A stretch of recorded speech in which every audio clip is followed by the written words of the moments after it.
사람이 심각한 질병이나 혹은 부상을 얻게 되거나 또 극심한 마음의 상처로 고통을 겪고 있을 때 그 관심이 치료와 회복에 있게 됩니다. 그래서 이렇게 우리가 예배에 참석을 할 때에도 위로의 찬양이 더 은혜가 되고, 또 기도도 치료와 회복을 위한 기도가 더 은혜가 되고, 말씀도 고치실 거라는 말씀이 그렇게 은혜가 되죠. 제가 소망의 기도를 섬기면서 매번 느끼는 것 중에 하나는, 우리가 이렇게 의학이 발달된 시대를 살고 있지만 육체의 질병이나 이 정신적인 고통 가운데 있는 분들이 너무나 많다는 사실입니다. 중요한 사실은 그럼에도 불구하고 하나님은 우리를 치료하시는 하나님이시라는 것입니다. 오늘 본문 15장 26절에 보면 나는 너희를 치료하는 여호와임이라, 이렇게 이스라엘 백성들에게 하나님께서 자신을 소개하고 있다는 사실입니다. 그러므로 저와 여러분이 어떤 질병에서 또 마음의 고통에서 치료받고 회복되기 원한다면 치료하시는 하나님 앞에 나아가야 할 줄로 믿습니다. 우리가 질병을 가지면 의사 앞에 가잖아요. 물론 여러분, 의사가 절대 필요 없다는 말이 아닙니다. 하나님께서 의학을 이 시대에 허락하셨기 때문에 저와 여러분들이 의학의 도움을 받아 치료받으셔야 합니다. 그럼에도 불구하고 우리가 하나님의 치료하심의 은혜를 경험해야 할 영역들이 너무나도 많다는 것이죠. 오늘 본문의 말씀을 하실 때 이스라엘 백성들이 이제 홍해를 건너고 3일 동안 물이 없어서 고통을 겪다가 겨우 물을 찾았는데, 물이 써서 도무지 마시지 못하고 있을 때 그 쓴물을 단물로 바꾸어 주시면서 하나님이 하신 말씀입니다. 그런데 이렇게 말씀하시는 것을 보면 이 출애굽 당시에 이스라엘 백성들 가운데 병자가 많았다는 사실을 우리가 짐작해 볼 수 있습니다. 의학이 이렇게 발전한 시대에도 여러분, 손도 못 대는 어떤 질병들도 많고 장애를 가지신 분들도 많잖아요. 하물며 그 고대 시대 때 200만 명이나 넘는 이스라엘 백성들을 이렇게 이끌어 갈 때 그 200만 명이 넘는 숫자들 안에 얼마나 많은 환자들이 있었겠어요. 또한 본문에 하나님은 이런 표현을 사용하십니다. 26절 중반절에 보면 내가 애굽 사람에게 내린 모든 질병 중 하나도 너희에게 내리지 아니하리니, 이런 말씀을 하시는데요. 우리가 이것을 통해서 짐작해 볼 수 있는 것은, 하나님이 애굽을 징계하실 때 먼저 질병으로 징계하셨다는 것을 알 수 있죠. 그런 질병을 너희에게는 내리지 않을 것이라고 말씀하신 것을 보면 애굽 사람들이 병으로 인한 고통을 많이 겪었다는 걸 알 수 있죠. 또 병으로 고통을 많이 겪었다는 건 무엇을 또 의미할까요? 의학이 그만큼 또 발달했다는 것을 우리가 알 수 있습니다. 당장 그것을 보여주는 대표적인 사례가, 애굽의 장례 문화는 미라를 만드는, 여러분, 그런 장례 문화가 있잖아요. 근데 그 미라를 만들기까지 보통 70일이 걸리는데, 그 70일 동안 몸에 있는 모든 장기를 빼내고 또 부패하지 않도록 이렇게 방부제 처리를 하는 과정이 한 70일 정도 걸리거든요. 근데 의학이 발달하지 않으면 그런 장례 문화가 발전할 수 없는 것이죠. 그러니까 지금 지금 출애굽한 이스라엘 백성들은 몸에 질병을 앓고 있는 사람들도 많고, 그런 의학이 발달해 있는 애굽이라고 하는 문명의 국가를 나와서 광야를 지나 가나안 땅으로 들어가는 것입니다. 여러분, 당장 우리도 뭐 해외 여행을 가거나 혹은 장기간 집을 떠나게 되면 당장 몸이 아프신 분들은 조심스럽잖아요. 집에서 이렇게 편안히 있어야 건강 관리가 되는데, 이렇게 장기간 어디 밖을 나간다? 이게 몸 아프신 분들한테는 굉장한 부담입니다. 건강한 사람들도 기본적으로 어디 장기간 출타하면 비상약을 챙겨 가잖아요. 요즘도 그런데 여러분, 그 고대 시대 때 이 출애굽이라고 하는 건 소위 말해서 피난이었습니다. 급하게 먹을 것 또 기중품 챙겨서 그냥 무작정 집을 나오고 애굽을 떠나는 거예요. 구체적인 계획도 없고 막막한 거죠. 그런데 그 중에는 몸이 아픈 사람들이 있어요. 그것도 많아요. 그러니까 이게 얼마나 큰 짐이 되겠습니까? 그러니 이스라엘 백성들이 광야로 들어갈 때 당장 마실 물과 먹을 음식은 굉장히 급한 문제가 됩니다. 애굽에서 급하게 나왔기 때문에 뭐 며칠 먹을 것을 준비하고 나오지를 못했어요. 또 이스라엘 이 남부 광야 지대나 또 이집트에서 이스라엘로 넘어가는 시나이 반도 이 곳은 완전 광야 지대여 가지고 물을 구하기도 먹을 것을 구하기도 굉장히 어렵습니다. 그러니까 먹을 것도 마실 문제는 굉장히 중요한 문제였고, 그 다음으로 중요한 문제가 또 방금 말씀드렸던 질병의 문제였습니다. 그런데 여러분, 환자만 힘이 듭니까? 여러분, 몸이 아픈 가족이 있으면 다 힘이 드는 거예요. 그 아픈 가족을 나 몰라라 애굽에다가 놔두고 갈 수 없잖아요. 뭐 등에다가 뭐 엎든지 아니면 수레에다가 태우든지 어찌됐든 데리고 움직여야 하는 것입니다. 그리고 건강한 사람도 장기간 이렇게 광야를 떠돌게 되면 아픈 사람이 생기게 되는 거죠. 그래서 이스라엘 백성들에게 있어서 먹는 문제, 마시는 문제, 그리고 이 질병의 문제는 굉장히 심각한 문제였습니다. 그때 하나님께서 이스라엘 백성들에게 말씀하시는 거예요. 나는 너희를 치료하는 여호와다. 그러니 이 말씀이 그들에게 얼마나 기쁜 소식이 되었겠습니까? 그런데 하나님께서 치료하시는 하나님이라고 말씀하시고, 치료하시는 하나님이라고 이렇게 말씀하셨으면 이제 아픈 사람들 다 내 앞으로 나와라, 내가 너희를 치료해 주겠다, 이렇게 하시면 얼마나 좋아요. 근데 그렇게 하지 않으셨다는 것입니다. 우리가 여기에 주목할 필요가 있습니다. 하나님께서 환자들을 고치시기 전에 다루실 문제가 있었다는 거예요. 여러분, 하나님은요, 우리를 고치시고 회복시키려고 하실 때 치료하시는 하나님을 진짜 믿는가, 이것부터 점검하십니다. 여러분은 여러분을 치료하시고 회복시키시는 하나님을 믿으십니까? 이스라엘 백성들도 아마 그랬을 거예요. 그들은 애굽에서 10가지 놀라운 구원의 역사를 경험했고 또 홍해도 건넜습니다. 어떻게 하나님을 안 믿을 수가 있겠어요? 그런데 하나님이 이스라엘 백성들에게 치료하시는 하나님이라고 말씀하시기 전 이 3일 동안을 보면 하나님을 믿기는 믿는데 또 하나님을 안 믿고 있는 부분이 있다는 것을 보게 됩니다. 그들이 이제 막 홍해를 건넌 직후에는요, 춤추고 노래하고 난리도 아니었습니다.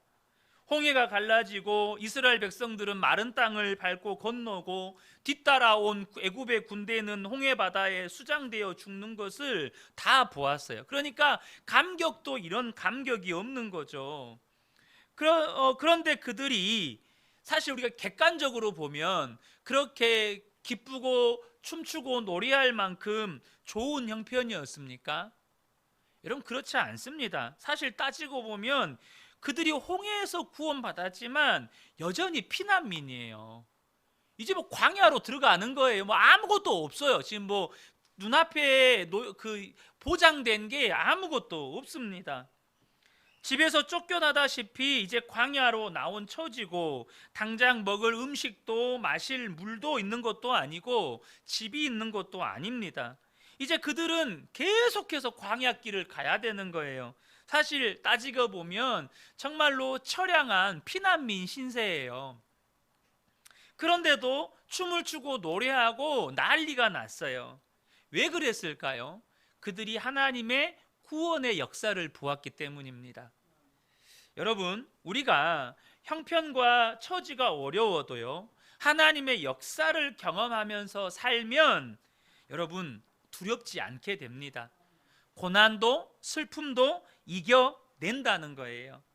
그러므로 여러분, 우리의 삶이 어떤 문제가 있어서 슬프고 또 두렵고 낙심이 된다면, 원망이 된다면 이유는 하나입니다. 형편이 힘들고 어려워서가 아니고 지금 내 삶에 하나님이 살아계셔서 역사하시는 것을 생생하게 경험하지 못하고 살기 때문입니다. 하나님의 구원의 역사를 경험하지 못하고 사니까 그렇게 원망이 나오고 죽을 것 같고 슬프고 두려워 떠는 것입니다. 그러나 저와 여러분이 날마다 나의 삶 가운데 나와 함께 하신 하나님을 경험하면 아무리 형편이 힘들고 어려워도 기뻐할 수 있고 감사할 수 있고 찬양할 수 있는 것입니다.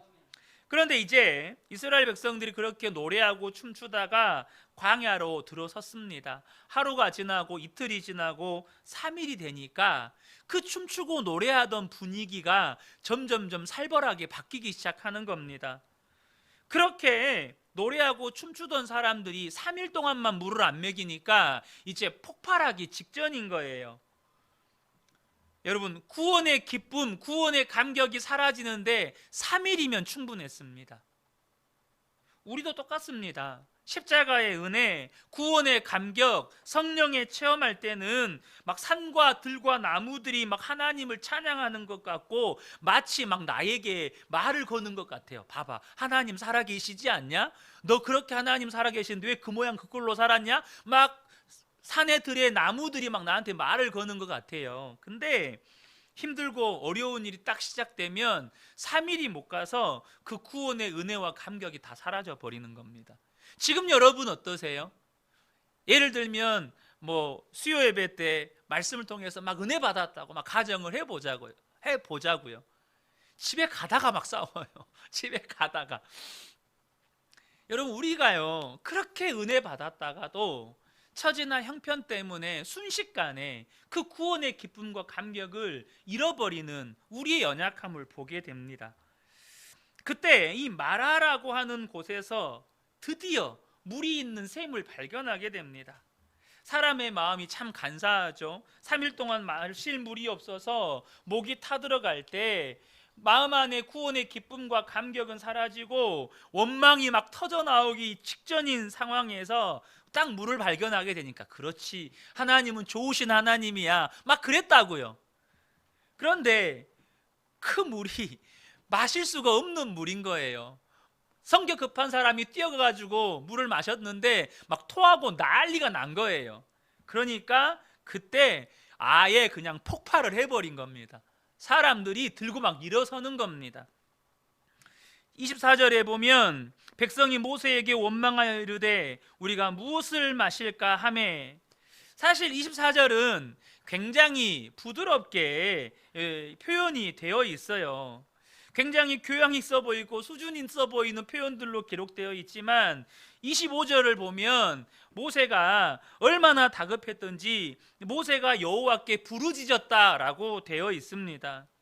그러니까 지금 모세가 이스라엘 백성들의 원망을 듣고 다급하게 부르짖었다는 표현을 보면 결코 이스라엘 백성들이 모세, 지금 우리 물이 없어, 하나님이 주시겠지, 절대 이렇게 말하지 않았다는 겁니다. 우리가 이후에 이스라엘 백성들이 모세에게 어떻게 행했는지를 보면 그 사람들이 결코 점잖하게 모세에게 말하지 않았을 거라는 것은 추측할 수 있죠. 거의 모세를 죽일 듯이 달려들어서 원망과 불평을 쏟아내는 것입니다. 그래서 모세가 굉장히 다급하게 하나님께 부르짖었다는 거예요. 차라리 처음부터 물이 없었으면 며칠이라도 더 참을 수 있었겠는데, 눈에 앞에 물이 보이고 이 물을 마실 거라는 기대감이 있었는데 이게 마시지 못하는 물이니까 그 순간 아예 이렇게 사람들이 폭발을 하게 되는 것입니다. 여러분, 우리도요 하나님이 치료하신 하나님이시라는 것 다 압니다. 그런데요, 우리의 삶에, 우리의 눈앞에 어떤 어려운 문제가 닥치면 두려워요. 막 마음이 다급해요. 내 안에 있는 내재되어 있던 막 불만이 막 폭발할 것 같아요. 아니, 폭발을 해요. 그렇다는 건 뭘 의미하죠? 아직도 우리의 마음의 뿌리가 믿음에 있지 않다는 것입니다. 하나님은 그런 이스라엘 백성들의 믿음을 나는 치료하는 여호와다라고 말씀하시기 전에 그 믿음을 먼저 다루기를 원하셨다는 것입니다. 그래서 광야를 물 없이 3일 길을 걷게 하신 것입니다. 우리에게 있어서 육신의 질병이나 마음의 상처의 치료보다 중요한 것은 내 몸이 아프고 마음이 병들어도 하나님을 믿을 수 있느냐 하는 것입니다. 치료보다 이게 더 중요하다는 거예요. 믿어지느냐 하는 것입니다.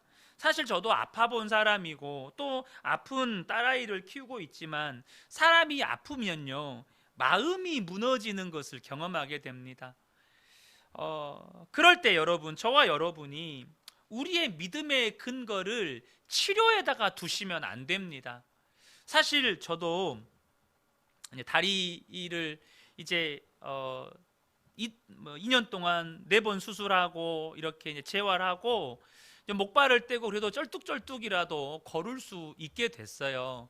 그렇지만 2년 동안 내내 수술과 재활을 반복했던 오른 다리는 왼 다리에 비해서 형편없이 가늘어져 있었고, 특별히 그 해 겨울은 오른쪽 다리에 힘이 없으니까 눈길이 왜 이렇게 위험하던지 자꾸 눈길에 발이 미끌리면서 막 자꾸 넘어지려고 하는 거예요. 막 휘청휘청 하는 거예요. 그러던 차에 청소년들과 함께 청소년 수련회를 가게 됐습니다. 선교 단체에서 진행하는 수련회였는데요. 그때 그 집회 중에 치유 기도를 했었습니다. 제가 얼마나 하나님 앞에 치료해 달라고 매달렸는지 몰라요. 정말 치료해 주실 것 같았어요. 그리고 나서 펄쩍펄쩍 뛰었습니다. 다리만 아프더라고요. 펄쩍펄쩍 뛰었는데 다리는 여전히 휘청휘청하고 다리만 아픈 거예요. 여러분, 저와 여러분이 우리의 믿음의 근거를 치료받을 것이다라는 것에 두면 자꾸 흔들리게 됩니다. 그러다 보니까 내 병은 감기같이 가벼운 질병이 아니고 말기암인데 혹은 희귀 질환인데, 가벼운 질병이야 뭐 기도로 고침받을 수 있겠지만 나 같은 질병은 기도로도 못 고치지, 이런 생각이 드는 것입니다. 어떤 분은 내가 이렇게 믿음이 없는데 하나님이 고쳐주실까? 이런 의심이 드는 거예요. 이럴 때 저와 여러분이 어떻게 해야 하느냐는 겁니다. 질병이 고침받을 것에 대한 믿음이 있다면 여러분, 그건 놀라운 일이에요. 그건 하나님의 은혜이고, 그런 믿음이 있다는 것 자체가 이미 고침받은 것이나 다름이 없습니다. 그런 확신이 있다면 하나님께서 그렇게 하시겠다는 것이기 때문에 그런 확신을 주시는 것입니다. 그래서 예수님께서 병든 자를 고치실 때 간혹가다 이런 말씀을 하셔요. 네 믿음이 너를 구원했다. 그 믿음이 그 사람을 구원하는 것을 보게 됩니다. 그런데 그런 믿음이 안 생기면 어떻게 해야 하느냐는 거예요. 도대체 우리는 뭘 믿어야 하느냐는 것입니다. 그것은 바로 주님이 나와 함께 계심을 굳게 믿어야 한다는 것입니다. 베드로가 붙잡혀서 처형당할 위기에 처했습니다. 초대교회 성도들은 베드로가 다 죽을 줄 알았습니다. 왜냐하면 야고보가 그 전에 사로잡혀 가가지고 처형을 당했기 때문입니다. 그러니 베드로도 당연히 처형당할 거라고 여겼습니다. 그런데 기적적으로 천사가 나타나서 간수들은 다 잠들게 하고 베드로를 구출합니다. 베드로가 풀려났어요. 그리고 베드로를 위해서 기도하는 성도들에게 갔는데, 정작 베드로가 풀려달라고 기도하는 성도들은 베드로가 풀려날 것을 믿지 못했습니다. 베드로의 목소리를 들은 이 로데라고 하는 여자아이가 그래도 베드로가 맞다고 막 확신 있게 이렇게 외치니까 그 사람들이 뭐라고 합니까? 그러면 그의 천사다, 이렇게 말을 하는 거예요. 그러니까 그들은 베드로가 죽을 거라고 알고 베드로가 풀려날 것을 믿지 못하면서도 베드로를 위해서 기도한 거예요. 그럼 도대체 그들은 왜 기도한 겁니까? 베드로가 풀려날 것을 믿지도 못하면서 왜 베드로를 위해서 그곳에서 기도하고 있는 것입니까? 야고보가 그렇게 죽었으니 베드로가 풀려날 것을 믿지는 않지만 그들이 모인 곳 가운데 주님이 함께 계시고 주님은 그들이 기도하기를 원하셨다는 거예요. 저와 여러분이 이것을 알아야 한다는 것입니다. 베드로가 지금 붙잡혀서 감옥에 있고 내일이면 죽어요. 그 절박한 상황이지만 분명한 것은 주님이 지금 기도하는 그들과 함께 계시다는 것입니다. 주님이 기도하라고 하셨다는 거예요. 풀려날 것이 믿어지지 않아도 주님이 기도하라고 하시니까 기도하는 것입니다. 저와 여러분이 기도할 때, 치료와 회복을 위해서 기도할 때 이 믿음을 붙잡아야 한다는 것입니다. 내 병이나 내 마음의 상처가 고침받을 것이 믿어지지 않아도 나를 이곳으로 이끄신 하나님, 지금 나와 함께 계신 하나님을 여러분 믿는 믿음으로 기도해야 한다는 거예요. 예수님이 내 안에 거하시고 내 생명이시고 나를 구원하셨습니다. 그 주님이 나와 함께 계시는 것은 분명해요. 지금 내가 이런 질병 가운데 있을 때 주님이 무슨 일을 하실지는 몰라요. 나를 고치실지 안 고치실지는 몰라요. 그러나 주님이 함께 계시는 것은 분명하고 주님은 쉬지 말고 기도하라고 말씀하신 건 분명해요. 그러니까 기도하는 것입니다. 그 주님을 붙들고 기도하는 거예요. 내가 믿는 건 치유나 회복이 아니고 나와 함께 계시는 주님입니다. 그 주님이 모든 질병의 치유자가 되십니다. 그러므로 우리 안에 치유와 회복에 대한 확신을 갖는 것보다 더 중요한 것이 지금 주님이 나와 함께 하신다는 것에 대한 믿음을 갖는 것입니다. 하나님은 이스라엘 백성들에게 그것을 원하셨던 거예요. 3일 동안 물을 마시지 못했습니다. 물을 발견했지만 마실 수 없는 쓴물이에요. 그런데 그들은 무엇을 믿어야 합니까? 그때 뭘 믿어야 하죠? 하나님입니다. 하나님이 함께 하심을 믿는 거예요. 여전히 구름 기둥과 불 기둥으로 그들 가운데 함께 계신 하나님, 아침에 만나를 내려주신 하나님, 그 하나님을 믿고 그 하나님을 의지하고 그냥 나아가는 거예요. 사실 우리가 27절에 보면요, 그들이 엘림에 이르니 거기에 물샘 12과 종려나무 70그루가 있는지라. 그 주님만 믿고 가면 이 엘림은 마라에서 불과 11km밖에 떨어지지 않는 곳이거든요. 그러니까 이미 하나님 눈에는 마실 물과 그들이 쉴 곳이 예비되어 있는 거예요. 그 하나님만 믿고 가면 그들이 얼마든지 물을 마실 수 있는 곳으로 인도함을 받을 수 있는 거예요. 그들에게 지금 필요한 것은 그 하나님을 믿는 것이었습니다. 또 다른 하나는요, 하나님께서 그들을 치료하시기 전에 순종의 훈련을 시키셨습니다. 하나님께서 자기가 치료하신 하나님이라고 말씀하시기 전에 마라의 쓴 물을 고쳐주십니다. 25절 중반절에 보면 여호와께서 그에게 한 나무를 가리키시니 그가 물에 던지니 물이 달게 되었더라. 이렇게 하나님께서 먼저 쓴물을 단물로 바꾸어 주십니다.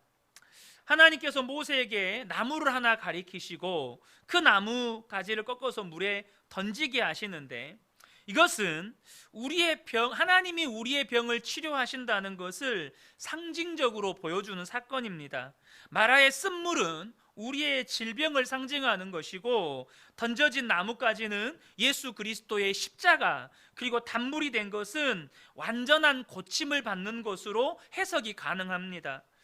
하나님께서 그저 이스라엘 백성들에게 병 고쳐주기만을 원하셨다면 그냥 환자들 다 앞으로 나오라고 해놓고 한 번에 고치시면 됩니다. 그런데 하나님은 조금 복잡한 방법을 쓰셨어요. 마라의 쓴물이 있는 곳까지 3일 길을 걷게 하시고, 또 그들 속을 부글부글 끓게 하시고, 근심 걱정 가득하게 하시고, 그리고 나서 마라의 쓴물을 만나게 하시고, 이 마라의 쓴 물에다가 나뭇가지를 던진 다음에 단물이 되게 하시는 이 과정을 거친 다음에 나는 치료하는 하나님이다, 이렇게 말씀을 하세요. 너무 복잡하지 않습니까? 치료하시는 하나님이면 다 불러내놓고 한 번에 딱 고치고 나는 치료하는 하나님이다, 이렇게 선포하면 그냥 끝나는 문제잖아요. 근데 하나님께서 이렇게 번거롭게 이렇게 복잡한 과정을 거치십니다. 하나님은 나의 말에 너희들이 순종하면 내가 너희를 치료하는 것을 너희들이 경험하게 될 것이다 라는 것을 가르쳐 주고 싶으신 거예요. 그냥 너희들의 병이 다 나음을 받았느니라 이렇게 하실 수도 있어요. 그런데 상황과 여건대로 판단하지 말고 하나님이 지시하신 대로 순종해 가라는 거예요. 실제로 오늘 본문 26절에 나는 너희를 치료하는 하나님이다 라고 말씀하시기 전에 먼저 하신 말씀이 있습니다. 26절을 보겠습니다.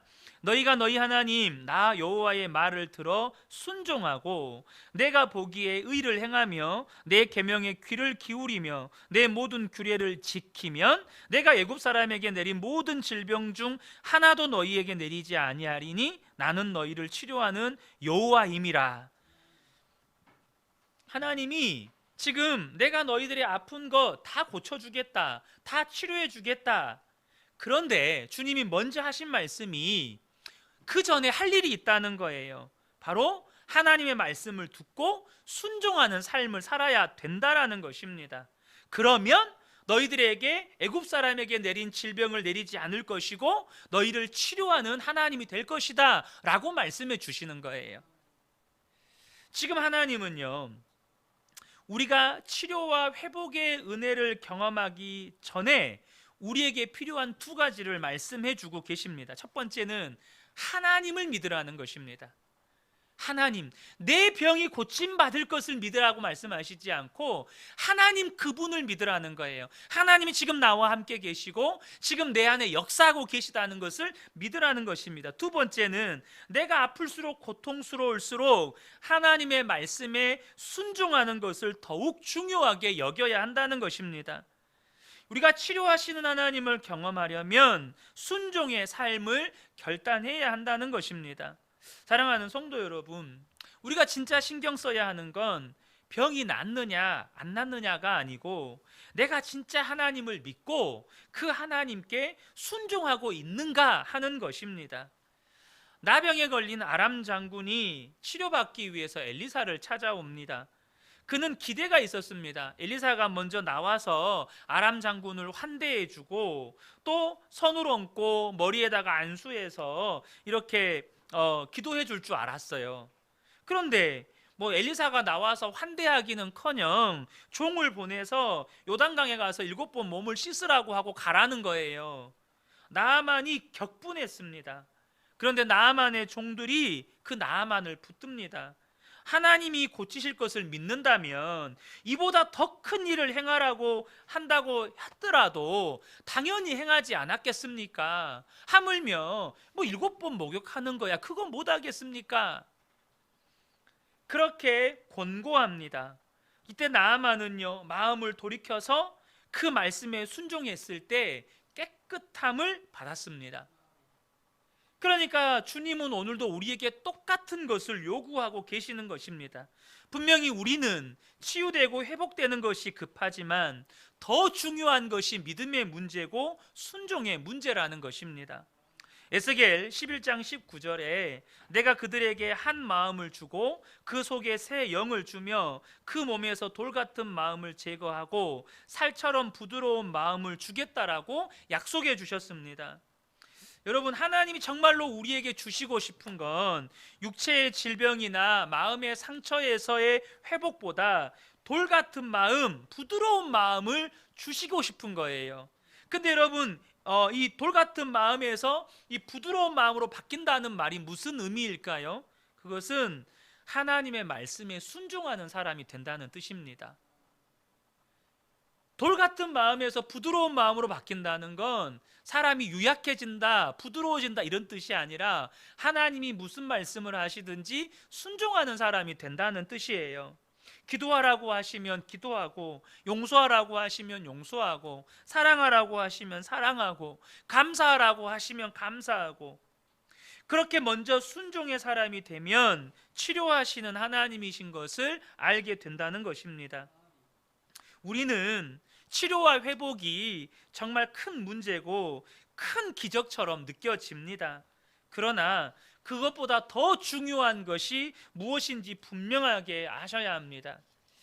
미국에서 신유의 기적을 가장 많이 행했다고 하는 캐더린 쿨만이라고 하는 여성 사역자가 있습니다. 이분의 치유 사례 중에 유명한 사례가 있는데 조지 오르라는 사람의 사례입니다. 이분은 주물 공장에서 일을 하던 노동자였는데 이 펄펄 끓는 쇳물이 눈에 튀어버린 거예요. 그래서 눈이 이 쇳물에 타버려 가지고 실명이 되어서 21년 동안 이렇게 앞을 보지 못하는 실명 상태로 살았습니다. 그런데 이 캐더린 쿨만 여사의 집회 때 그 눈이 뜨여져 버린 거예요. 샘물에 다 타버린 눈이 21년 만에 온전한 상태가 되어서 눈이 뜨여져 버린 것입니다.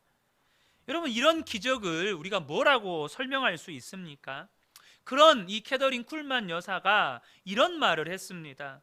모든 기적 중에서 가장 큰 기적은 우리 주 예수 그리스도의 피로 말미암아 죄와 허물로 죽은 심령이 살고 더러워진 마음이 깨끗하게 된 것이다. 이것이 모든 기적 가운데 가장 귀한 기적입니다. 여러분, 아멘이십니까? 기적 중의 기적은 예수 그리스도의 보혈의 은혜로 말미암아 우리의 모든 죄가 사함받고 우리의 마음이 깨끗하여지고 하나님의 자녀가 된 것입니다. 그러므로 저와 여러분이 분명히 아셔야 됩니다. 우리는 기적 중의 기적을 이미 경험한 사람들입니다. 이거보다 더 큰 기적이 없다는 거예요. 이거보다 더 놀라운 기적이 없다는 것입니다. 여러분, 병 고침 받는 거요, 그것은 하나님 나라 들어가면 자동적으로 됩니다. 모든 육체의 질병과 장애까지 우리가 하나님 나라에 들어가는 순간 완전해집니다.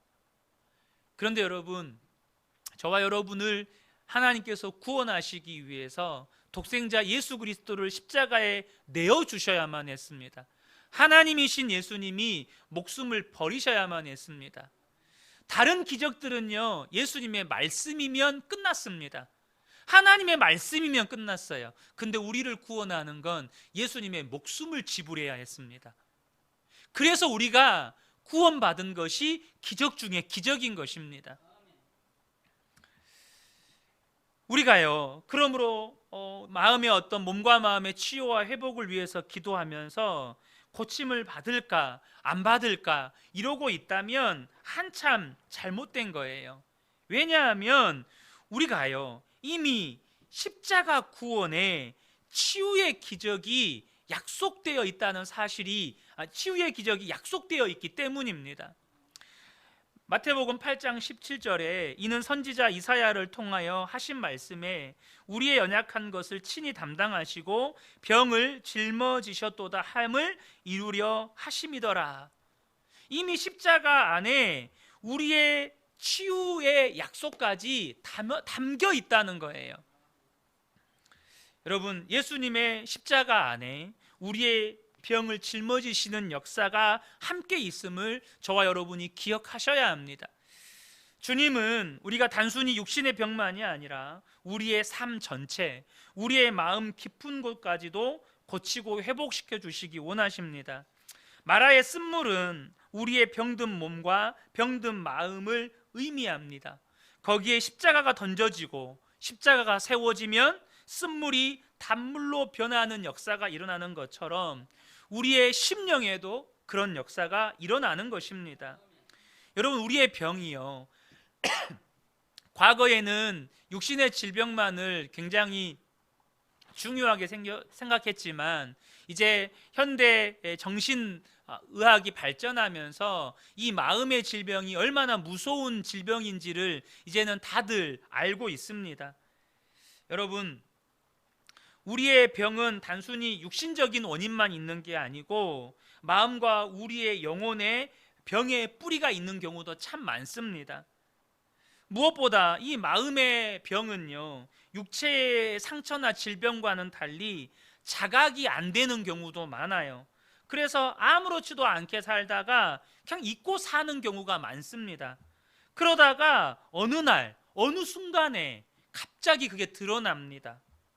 그리고 그 상처는 때로는 자녀들에게 대물림 되기도 합니다. 왜냐하면 그 자녀와의 관계에서, 가장 사랑해야 하는 관계에서 그 상처가 막 튀어나오게 되기 때문이죠. 이게 해결이 안 되면 사실 우리의 생활이 잘 바뀌지 않습니다. 여러분, 이것은 마라의 쓴물에 나뭇가지가 던져졌을 때 단물로 변화된 것처럼 우리의 심령에 예수 그리스도의 십자가가 바로 세워질 때 이런 은혜의 역사가, 회복의 역사가 일어나는 것입니다. 우리의 심령에 십자가가 세워진다는 게 무슨 의미입니까? 그 십자가에서 그리스도와 함께 나는 죽었고 이제는 사망 권세 이기시고 부활하신 예수님이 내 안에 사신다고 믿는, 나는 죽고 예수로 산다는 이 십자가 복음을 굳게 믿는 것입니다. 주님과의 온전한 연합, 이것만이 우리의 영혼도 살고 마음이 회복되고 우리의 몸도 감당할 수 있게 되는 것입니다. 결국에는 자기도 살고 주변 사람들도 살게 되는 거예요. 사랑하는 성도 여러분, 저는 우리 성도님들 안에 특별히 우리가 그냥 다들 이야기하시잖아요. 이 조그만 교회에 왜 이렇게 아픈 사람들이 많냐고. 여러분, 아픈 분들이 많은 건 하나님께서 그만큼 우리에게 치료와 회복의 은혜를 베풀어 주시기 위함인 줄로 믿습니다. 그런데 치료와 회복 전에 믿음의 회복이 먼저입니다. 믿음의 회복이 먼저이고 순종의 회복이 먼저입니다. 저는 우리 근혜교회 모든 성도님들 안에 하나님을 믿는 믿음이 회복되고 또 온전한 순종이 회복되어서 우리의 모든 육체와 마음의 연약함을 치료하시는 하나님의 은혜를 경험하게 되시기를 예수님의 이름으로 축복합니다. 아멘.